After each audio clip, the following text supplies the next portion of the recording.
and welcome to the channel. And today we get a special guest here, Dennis, who is a head of marketing in a startup, and he's got a lot to share about how to market your startup when on a budget. Hi, Dennis. Hi, Olga. Okay, so Dennis, let's dive straight into the topic. And could you share, please, with us? So first thing, I want you to share all the standard methods that a startup founder can take in order to promote their product and to bring it to the market and to make it profitable. So all the standard methods that are being used in order to promote a software product, and yeah, regardless of the budget. Well, that definitely depends on the product. So, for example, if it's some consumer-oriented product or a B2B product, the channels can be pretty different for such types of products. For example, you may use some, content marketing or something like this in B2B products, and some advertising, some community management or community outreaching in consumer products to get the first growth, to get the first users and to test it. However, marketing is all about scaling. For example, if you can acquire 1, 2, 3 users in consumer-oriented in B2C product, and you just have to spend a lot of time and you can scale this channel, it's not marketing. Maybe it's some sort of some growth hacking or beta testing, whatever, but it's not marketing, because marketing is all about scaling. First of all, I'm sure that the first sales founders should do by themselves. So they just want to reach out to their network, reach out to their friends, family, whatever, and get first customers, get first users in order to make their product work. After that, I would recommend to answer. First, you should acquire first users and get the feedback from them, regardless of what kind of product it is. Both B2C or B2B product, you need some feedback from the market. After that, you should answer 4 fundamental questions. It's my personal breakdown of some kind of fundamentals in product marketing. It's what, whom, how, and when. So you need to answer these questions: what you offer, what kind of product, what kind of pain relief you offer, or what kind of solution you have, what problem you solve, and so on. Whom, what's your users, who they are, what they do, what kind of, again, problem they have. You should know what they use and what kind of personal characteristics and personas. So it's like building a profile of your perfect customer. Yeah. Okay. So in B2B sphere, there are 2 different things: ICP and personas. So ICP, ideal customer profile, it's a characteristic of the company you would like to acquire because you are a B2B business. And in their company, there are some sort of personas, different personas. For example, if you're again email marketing tool, you have 2 kind of personas in a company. So we have some email marketing manager, for example, and head of marketing. The first one just does his work, or sending emails, whatever. The second one is the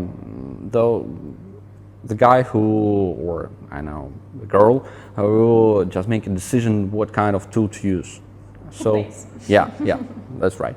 Make a decision maker, and you just need to satisfy both these personas, and you should have different approach to acquiring both these personas. So the third question is how. So how you sell them.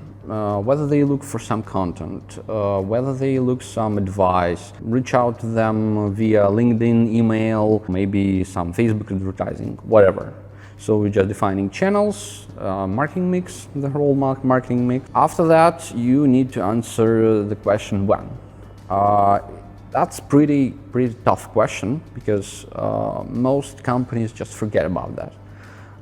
They're just defining their ideal customer profile, they're defining their personas, they're defining what kind of channels they want to use to reach out to them and to acquire some users. And then they forget about whether these users just want their solution right now. We want to find out as much as possible from them about their process, about their companies, about how they make a decision, what kind of things they care about, and so on. Yeah, honest feedback. Yeah, the pure feedback from your real customer that pays you money. The question when, why it's so important? That is important to know because you can define that there's one more targeting option for your company to acquire users. For example, you have a email marketing tool and you want to reach some early stage companies. So you can go just to Crunchbase or Traxon or whatever service has such data. Download all companies that got some investments recently during the last year, for example, or last half a year, and reach out to them, just offering, I don't know, some discount or some free tool, whatever. Yeah, you don't want to target enterprise level companies when you're just starting out, right? So you need to look for feedback from someone who is your level, sort of. Yeah. You have you just should know your ICP, and if you offer some sort of solution for early stage companies, you shouldn't, of course, reach out to enterprises, huge enterprises. You need to reach out only to those who are ideal customers. Oh, thank you so much, Dennis. It makes absolute sense. And you, as someone who helped to market a lot of startup products, you definitely know that startup founders are typically troubled souls who have like zero to little budget to market their products.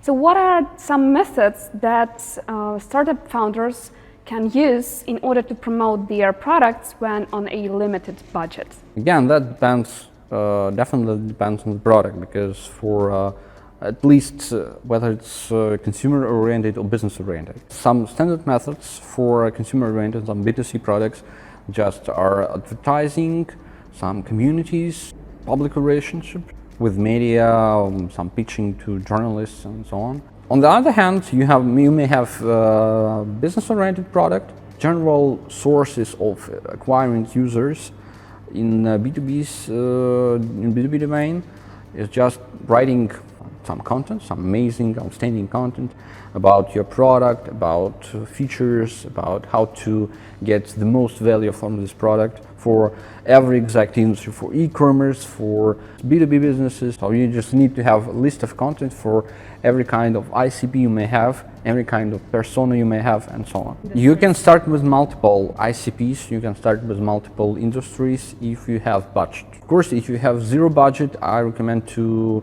be laser focused on one channel to succeed in it, at least one, and then move to another one, and another one. So the first channel, let's get back to the channels for B2B products. The first channel is the content. Then you have the fastest channel in terms of results, and the most underrated channel in the B2B sphere is cold outreaching. Cold outreaching is just sending emails or calling. Who calls in? Is it still alive? yeah, in 2020. In USA, for example, it works. The thing about cold outreaching, just to define your target audience and reach out to them at the time they need your solution. That's why the question of when is so important. When you're targeting the right audience and offer them the right solution for their pains as a pain relief, you will succeed in this channel. And of course, it's very important if we're talking about cold outreach, both in terms of service product, service company or product company. It's very important to not just to follow up again and again, asking, "What's up? What's up? What's up?" It's very important not to just sending them, "Hello, what's up? Have you seen my email, my previous message, whatever," but also to send them some valuable information. For example, content, right? Yeah, some content. That's why content is very important, both in B2C or B2B domains. After they receive some value, after they get something from you, then it's time to ask something from them. Yeah.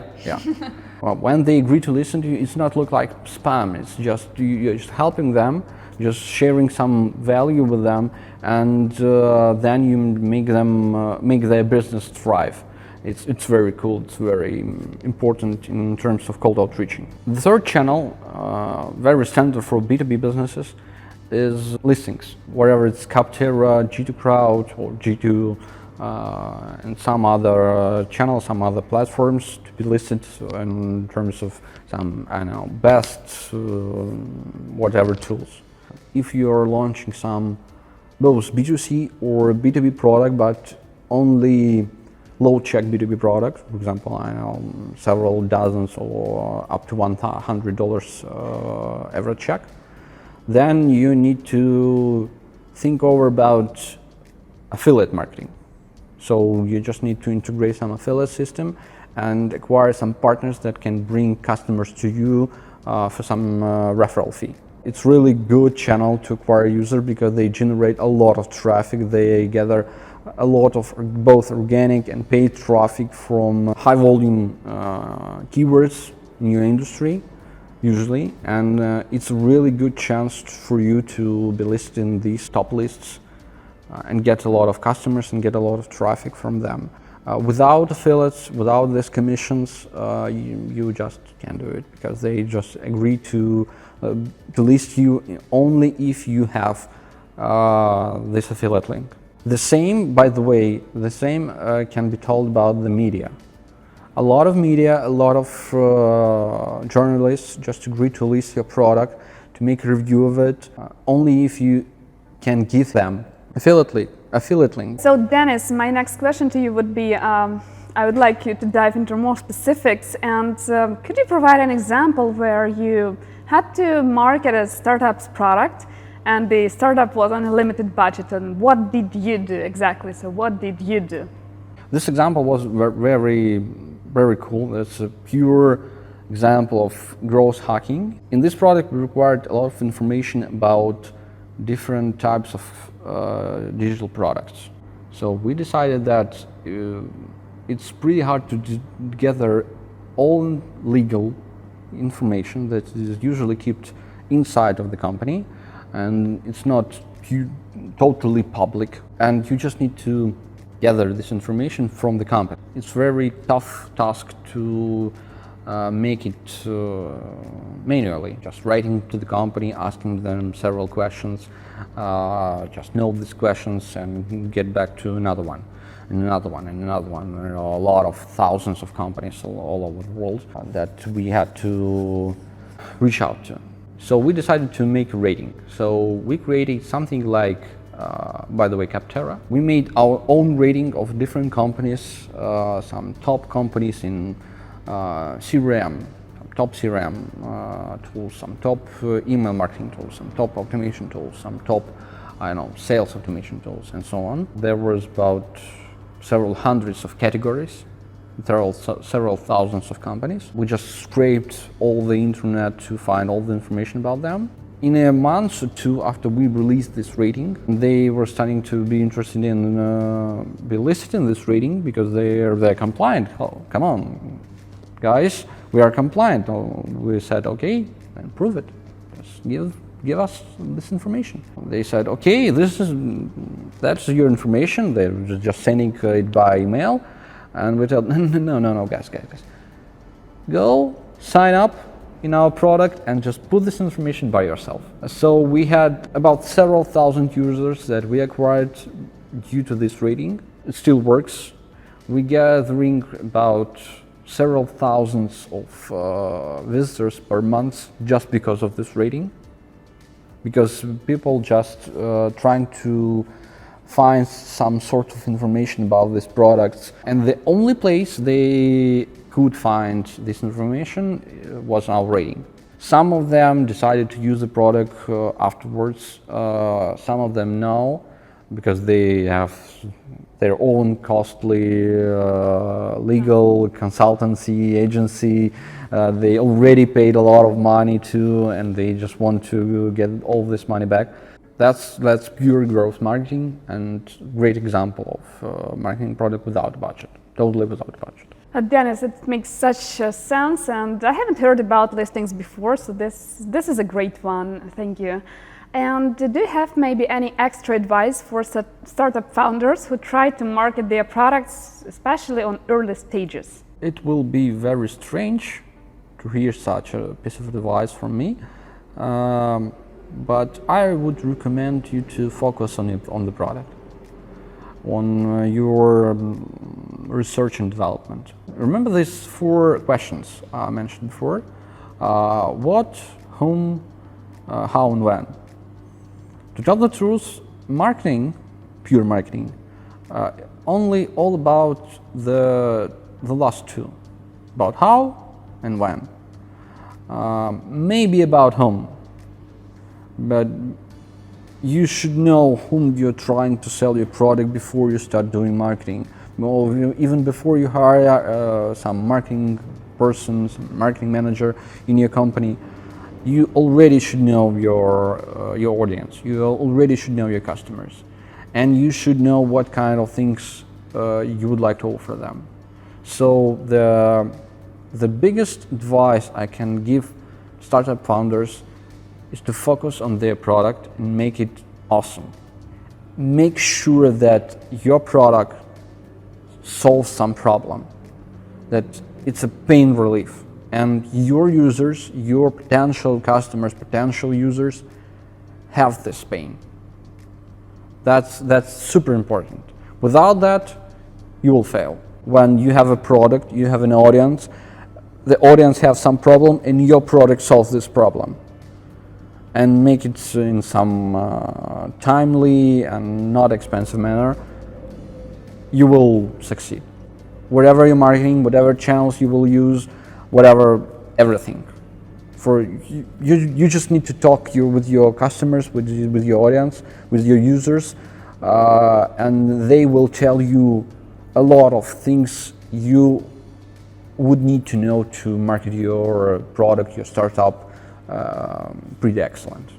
That's the biggest advice I can give. Oh, thank you so much, Dennis, for this piece of advice, and I can agree so much that focusing on the product is one of the key factors to succeed, I presume.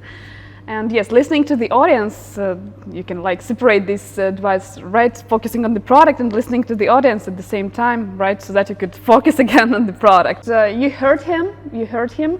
So make sure you are focusing on your product before you actually try multiple marketing channels and multiple marketing methods to actually make your product successful, because without product, you cannot make it successful. Yeah.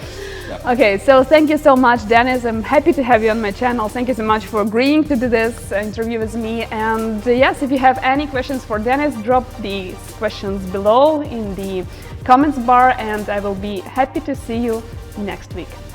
Bye.